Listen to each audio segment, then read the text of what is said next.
El 24 de octubre de 2024, Lil Durk y su pandilla fueron arrestados por cargos muy graves, y desde entonces, muchos se preguntan cómo un multimillonario y estrella del rap como Lil Durk, que podría haber dejado atrás su vida en las pandillas, ahora se enfrenta a cadena perpetua por asesinato, entre otros cargos. Pero Lil Durk es, en realidad, el ejemplo perfecto de por qué algunos raperos no pueden escapar de la cultura de las pandillas en la que crecieron, incluso siendo multimillonarios.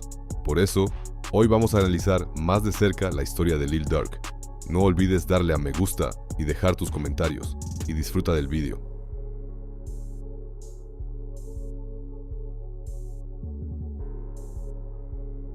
Durk Devonte Banks, alias Lil Durk, nació el 19 de octubre de 1992 en Inglewood, un barrio del sur de Chicago. Fue un barrio que tuvo un gran impacto en su vida desde el momento en que nació. Su padre, Dante Banks Sr., conocido en las calles como Big Durk, formaba parte de la mayor red de tráfico de drogas de la ciudad y hacía negocios con figuras clandestinas como Larry Hoover, uno de los cofundadores de los Gangster Disciples. Lil Durk nació así en un entorno criminal. Y en 1993, cuando Durk solo tenía 7 meses, la policía comenzó a desmantelar poco a poco la red de tráfico de drogas de su padre, lo que llevó a su detención. Según se informó, durante su detención se incautaron drogas por valor de varios millones de dólares. Esto demuestra lo importante que era Big Durk en las calles. Como el padre de Durk no delató a ninguno de sus cómplices, fue condenado a cadena perpetua solo un año después. Así que su madre tuvo que criarlo a él, a sus 2 hermanas y a su hermano mayor, D-Tang, ella sola. Como su madre no tenía suficiente dinero, se mudaron con su abuela. Allí tuvo que compartir 3 habitaciones con 10 miembros de la familia, mientras su madre trabajaba la mayor parte del tiempo como cuidadora. Por eso, Lil Durk salía a menudo y pasaba mucho tiempo en las calles, donde rápidamente aprendió qué tipo de reputación tenía su padre en la zona. Todos lo trataban con respeto o le daban dinero aquí y allá, por lo que Durk quiso seguir los pasos de su padre incluso cuando era niño. Según su propio relato, empezó a vender drogas a los 10 años y a partir de entonces se sumergió cada vez más en el mundo del crimen. Como su barrio estaba controlado por la banda Black Disciples y muchos de sus amigos eran miembros de esta banda, Durk también se unió a los BD, a pesar de que su padre formaba parte de la banda rival, los Gangster Disciples. Esto significó que se integró en la cultura de las bandas a una edad muy temprana, perdiendo a más de 30 amigos a causa de la violencia a lo largo de los años. Chicago estaba sumida en una guerra entre bandas, los Gangsters y los Black Disciples. Cada vez que él y su banda perdían a un amigo, se vengaban de la banda rival, lo que hizo que Durk se hundiera cada vez más en la cultura de las bandas. Era un ciclo sin fin del que era imposible escapar. A los 17 años, fue padre por primera vez. Esto significaba que tenía todos los ingredientes equivocados para triunfar. Pero además de sus actividades en la banda, Durk y muchos otros miembros de la banda se interesaron cada vez más por la música rap. Escribieron sus primeras letras y publicaron canciones en MySpace y YouTube, donde obtuvieron unos pocos miles de visitas. Esto animó a Durk a tomarse el rap un poco más en serio, por lo que en 2010 formó un grupo llamado Only the Family, OTF para abreviar, con sus amigos más cercanos. Poco después, Durk y OTF unieron fuerzas con otros miembros de los Black Disciples del barrio, como Chief Keef y Lil Reese, que también eran raperos, formando la banda 300. En agosto de 2011 lanzó su primer mixtape, titulado Soy un golpeador, que generó 10.000 clics por primera vez. Pero, además de dedicarse a la música, siguió causando problemas en las calles, lo que llevó a Durk a ser detenido en 2011. La policía le encontró un arma, lo que le valió 3 meses de cárcel. Cuando salió de prisión, Chief Keef lanzó una canción que cambió para siempre el panorama del rap de Chicago. En marzo de 2012 se publicó la canción Don't Like, que se convirtió en un éxito tan grande que, de la noche a la mañana, todas las miradas se posaron en la escena del Southside de Chicago. Así que, solo 2 semanas después, Durk lanzó un sencillo de su segundo mixtape llamado Else Anthem, una de las canciones más controvertidas de la historia del rap de Chicago. Fue esta canción que se hizo viral de la noche a la mañana, la que no solo le valió a Durk un contrato discográfico con Def Jam Records, sino que también aseguró que, a partir de entonces, las guerras en Chicago se librarían en la música. En la canción, que incluso se escuchó en la radio, Durk insultaba a las bandas rivales Brick Squad y Ruger World, lo que llevó a un miembro de Brick Squad llamado Lil Jojo a empezar a rapear únicamente por esta canción. Lanzó una canción llamada BDK, que significa Black Disciples Killer, e insultó a Durk y a toda su banda. Esta canción también se hizo viral, lo que provocó que Lil Jojo fuera perseguido por muchos. Se dice incluso que Lil Reese y Lil Durk dispararon a Lil Jojo, tal y como este último anunció en Twitter, pero a él no le importó. Jojo siguió insultándolos en canciones y en Twitter e incluso anunció su ubicación el 4 de septiembre, lo que finalmente selló su destino. Ese mismo día, Jojo, de 18 años, fue asesinado a tiros en su moto en plena calle y murió en el lugar de los hechos. Desde que Lil Jojo murió en una guerra entre bandas por Brick Squad y Ruger World, las dos bandas se han rebautizado como Jojo World, mientras que Chief Keef y Lil Durk se burlaron de la muerte de Lil Jojo en Twitter. Por este motivo, siguen circulando rumores de que Durk y Chief Keef habían puesto precio a la cabeza de Jojo. Sin embargo, estas acusaciones nunca se han confirmado oficialmente, y el asesinato de Lil Jojo sigue sin resolverse. Estos acontecimientos fueron comentados en la prensa durante semanas e incluso la madre de Lil Jojo anunció en una entrevista televisiva que Chief Keef estaba presuntamente detrás del asesinato. Debido a las acusaciones y a toda la cobertura mediática, cada vez más gente se fijó de repente en la nueva escena de Chicago, lo que permitió a Chief Keef firmar un contrato millonario y a Lil Durk y muchos otros raperos de Chicago generar millones de clics. Aunque Lil Durk tuvo que pasar unas semanas en la cárcel de nuevo en el verano de 2013 por posesión de armas, a partir de entonces se centró principalmente en su música, intentó mantenerse alejado de las calles y lanzó muchos mixtapes, lo que incluso le valió aparecer en la portada de XXL Freshman en 2014. En 2015 lanzó su álbum debut, Remember My Name, que alcanzó el número 13 en las listas de Billboard. Un año más tarde lanzó su segundo álbum, que lamentablemente fue un fracaso. Como resultado, Def Jam rescindió su contrato y Lil Durk firmó con Alamo e Interscope Records en 2018, con quienes lanzó su tercer álbum. Este sello le dio la oportunidad de crear su propio grupo, por lo que fichó a muchos miembros de bandas o se aseguró de que consiguieran un contrato. En realidad, fue algo honorable, pero al hacerlo, Durk volvió a lo que había dejado atrás años atrás, las calles de Chicago. Muchos de los chicos que ahora pasaban el rato con Durk todos los días seguían activos en las calles, como King Von, por ejemplo, un amigo de la infancia de Durk conocido por tener varias muertes en su conciencia. Acababa de salir de prisión en 2017, donde había sido condenado por un asesinato y 2 intentos de asesinato. En ese entorno, Durk no tardó en volver a los tribunales. Al principio, sin embargo, todo salió según lo previsto. El tercer álbum de Durk volvió a entrar en el top 20, y King Von consiguió millones de clics con sus historias únicas. Pero un suceso estuvo a punto de acabar prematuramente con las carreras de Von y Durk. El 5 de febrero de 2019, alrededor de las 5 de la madrugada, se enzarzaron en una discusión con un miembro de una banda de 23 años llamado Alexander Weatherspoon en el aparcamiento de un popular restaurante del centro de Atlanta que rápidamente se intensificó. Poco después, los testigos informaron de que se habían producido al menos 13 disparos tras la discusión. Una bala alcanzó a Alexander en el muslo mientras huía, hiriéndole en una arteria y provocándole una hemorragia que casi le cuesta la vida. Mientras Alexander luchaba por su vida, un gran todoterreno con el número 300 escrito en la parte trasera huyó del lugar. Solo unos minutos después, varios servicios de emergencia llegaron al lugar y trasladaron a la víctima al hospital, donde fue operado de urgencia.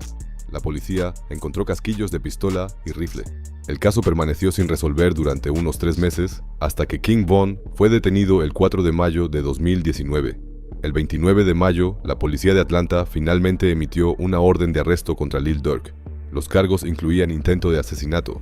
Ese mismo día, Lil Durk lanzó una canción titulada Turn Myself In, y al día siguiente se reunió con su abogado para hacer una declaración pública. Afirmó que no tenía nada que ocultar y que por lo tanto se entregaba voluntariamente a las autoridades. Ese mismo día, Durk fue detenido hasta que tuvo que comparecer ante el tribunal poco después junto con King Von. Durante el juicio, un investigador informó de que un testigo había afirmado haber visto a Lil Durk disparar. Otra prueba que supuestamente se presentó ante el tribunal fue un vídeo de vigilancia en el que se veía el brazo de Durk disparando un arma. Sin embargo, en el lugar de los hechos, también se encontró un arma de fuego perteneciente a la víctima, Alexander Weatherspoon, por lo que es posible que Alexander disparara el primer tiro. Debido a la gravedad de las acusaciones, la fiscalía solicitó que Von y Durk permanecieran bajo custodia. Sin embargo, el juez aprobó la libertad bajo fianza, lo que permitió que Durk fuera puesto en libertad tras pagar $250,000 y que King Von fuera puesto en libertad un día después tras pagar una fianza de $300,000. Ese mismo año, el padre de Durk finalmente ganó la apelación y fue liberado tras más de 22 años en prisión. Las cosas no podían haber ido mejor, pero, por desgracia, la buena suerte no duró mucho.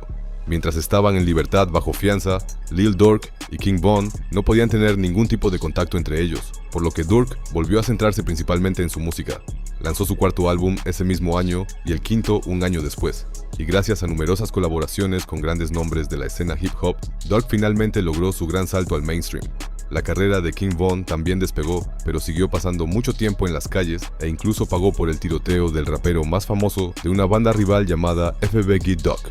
Como Von y Durk ya estaban en libertad bajo fianza por intento de asesinato, la policía comenzó a vigilar a los dos y a su séquito. Pero King Von siguió como si nada hasta que un suceso ocurrido en el invierno de 2020 lo cambió todo. El 6 de noviembre, King Von vio a otro rapero llamado Cuando Rondo con sus amigos fuera de un club mientras Von y su pandilla se dirigían a una fiesta. Cuando Rondo y King Von ya se conocían e incluso habían aparecido juntos en un vídeo. Pero poco después de grabar el vídeo, Cuando Rondo firmó con el rapero NBA Youngboy, con quien King Von tenía una disputa, lo que convirtió a Cuando Rondo en enemigo de King Von. Por eso atacó a Rondo cuando lo vio fuera del club esa noche, y toda la situación se agravó muy rápidamente, después de que Von le propinara los primeros puñetazos a Cuando Rondo. Uno de los amigos de Cuando, llamado Lil Tim, sacó una pistola y disparó varias veces a King Von, hiriéndolo de muerte. Lil Durk estaba fuera en ese momento y tuvo que ver cómo disparaban a su amigo King Von en directo. Pero eso no fue todo. Solo 7 meses después de King Von, su hermano mayor, D-Tank, también fue asesinado a tiros. Y fueron precisamente estos dos acontecimientos, junto con la mentalidad de pandilla que se le había inculcado desde la infancia, los que hicieron que Lil Durk recayera en sus viejos hábitos. Pero el público no se dio cuenta de nada de esto al principio. A pesar de todas las dificultades, Durk siguió trabajando y lanzó 4 álbumes entre 2020 y hoy, todos ellos con buenos resultados en las listas. Colaboró con grandes nombres como Alicia Keys, J. Cole, Burna Boy e incluso estrellas del country, y ganó un premio Grammy a la mejor interpretación de rap melódico por la canción All My Life. Su última acusación por intento de asesinato en 2019 también fue retirada en 2022. Y Durk anunció hace solo unos meses que después de todos estos años, por fin se habían borrado todos sus antecedentes penales, lo que le convertía oficialmente en un hombre libre.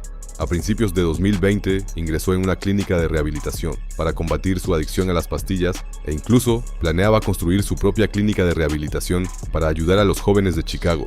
Durk también declaró en una entrevista que ahora se centraría en el Islam, al que se había convertido años atrás, y que por lo tanto ya no podría formar parte de la cultura de las bandas. Incluso tomó posición contra la violencia en Chicago, fundando una organización benéfica llamada Neighborhood Heroes.